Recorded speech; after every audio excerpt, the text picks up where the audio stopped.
Hello guys, welcome back to this channel. In this today's tutorial, I'm going to show you how you can freeze row or column in Microsoft Excel.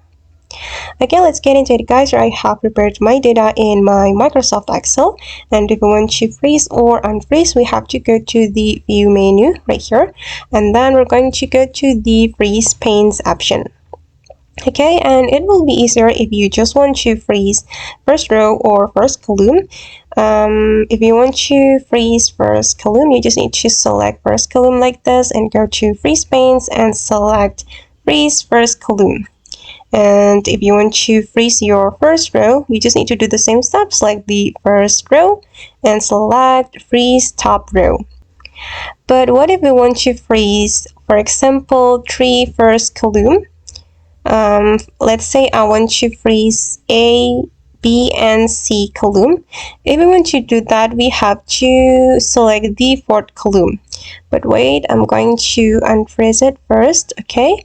And we're going to freeze A, B, C column. So we need to select this fourth column, this D column, go to freeze panes and select freeze panes. Okay, and as you can see guys, that three first column have been frozen. And if you want to freeze, for example, your three first row, you have to select the fourth row and go to freeze panes and select freeze panes. But wait, I'm going to unfreeze it. Click freeze panes. Okay, column.